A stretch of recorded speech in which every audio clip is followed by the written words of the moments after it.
ScreamWorks presents The Garden of Evil, narrated by Daniel Cook, voiced by Karenna Foley and Griffin Poitou. Chapter 1, Keep Out.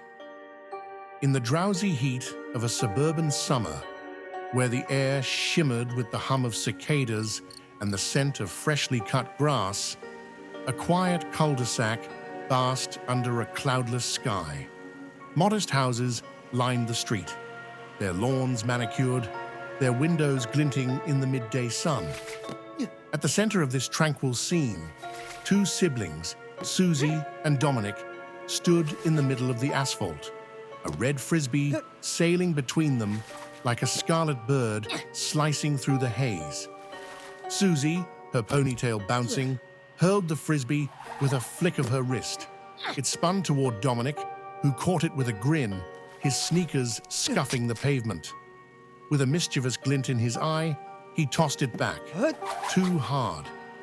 The frisbee veered too far to the right and dove over a tall wooden fence into the shadowed depths of Dr. Brack's backyard. The siblings jogged to the fence, their laughter fading as they faced the barrier. A faded sign nailed to the gate glared back at them, its stark letters spelling out "Keep Out" in peeling red paint. Susie says, "Nice throw, loser. That's Dr. Brack's yard." The wind took it, I swear. It was a straight shot. Yeah, right. Dominic's gaze lingered on the gate, curiosity sparking in his eyes. The yard beyond was a mystery, whispered about by neighborhood kids, a place of strange rumors and unsettling shadows. Hey, let's go check it out. He took a bold step forward, but Susie grabbed his arm. What are you, crazy? If Mom found out, she'd kill us. Relax, Spaz. We'll just be a second. Nobody has to know. With a creak that seemed to echo through the cul-de-sac, Dominic tugged the gate open, revealing a sliver of the forbidden yard. The air beyond felt cooler, tinged with the musty scent of earth, and something sharper, almost chemical or synthetic. You coming? Susie hesitated, her heart thumping. She glanced back at the safe sunlit street, then at her brother's retreating figure. With a reluctant sigh, she watched him vanish into the yard. Susie! Susie! Susie! Dominic? Silence answered, heavy and unnatural. Panic surged through Susie, her sneakers pounding the pavement as she sprinted to the gate and plunged into the unknown. The garden of Dr. Brack unfolded before her like a forgotten jungle, wild and untamed. Overgrown bushes loomed like silent sentinels, their leaves glistening with an oily sheen. Flowers bloomed in unnatural hues, crimson petals that seemed to pulse, violet buds that quivered as if breathing. The air was thick, humid, carrying the sweet rot of overripe fruit and the faint buzz of unseen insects. Susie skidded to a stop beside Dominic, doubled over, silent and unmoving. What? What is it?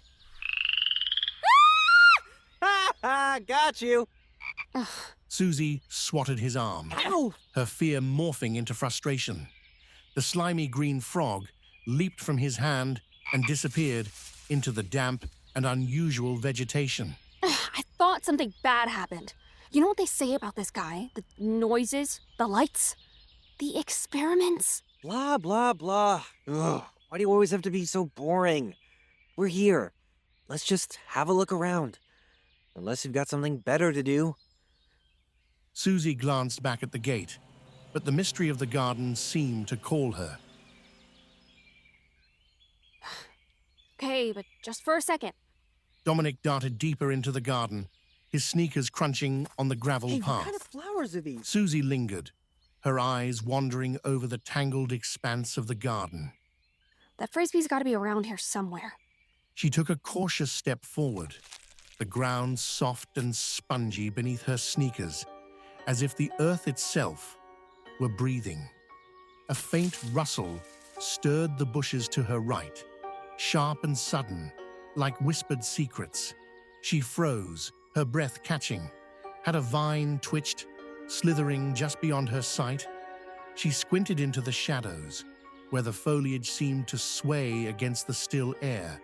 Shaking her head, she hurried after Dominic, determined to ignore the strange feeling that the garden was watching her every move.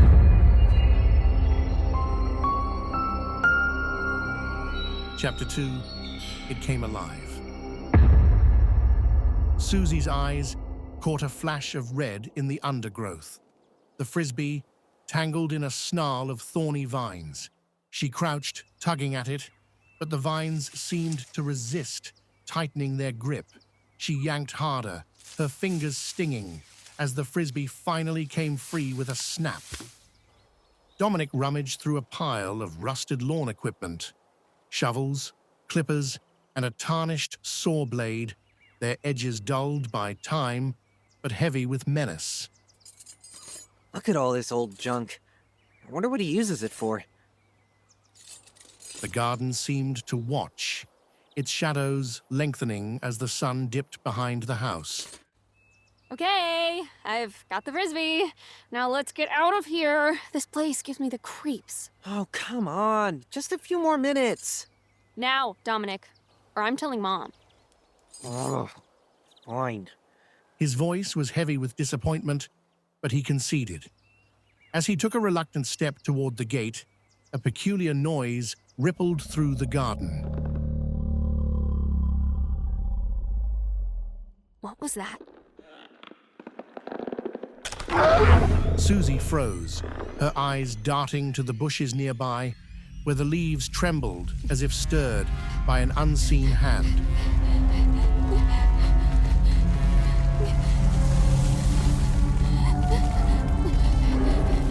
Run, Susie! Run! A monstrous shape emerged from the foliage, a Venus flytrap, its jaws gaping, each tooth-like spine glistening with viscous sap.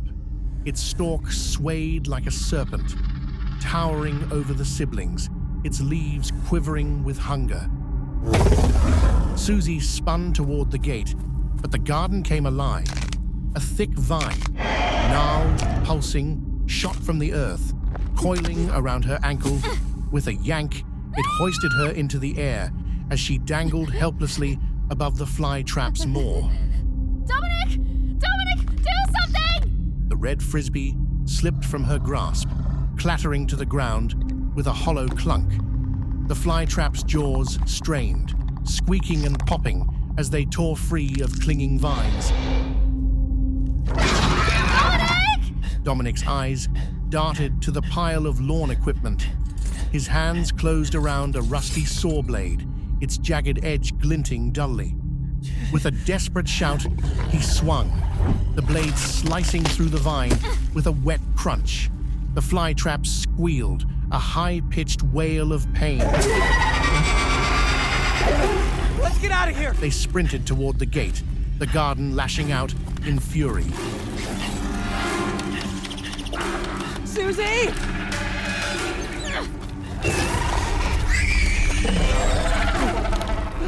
They burst into the cul-de-sac, slamming the wooden gate shut behind them. Leaning against the "Keep Out" sign, they gasped for air, their lungs burning, their hearts pounding like war drums. Nice throw. Dominic, still catching his breath, managed a weak grin. I told you, the wind took it. The gate rattled faintly, as if the garden beyond was still watching, waiting. But for now, the cul-de-sac was silent, bathed in the golden glow of a summer afternoon, as if nothing had happened at all.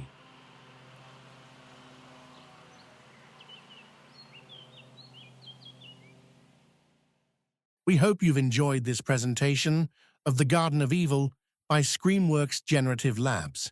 We look forward to bringing you more captivating tales in the future. Thank you for listening.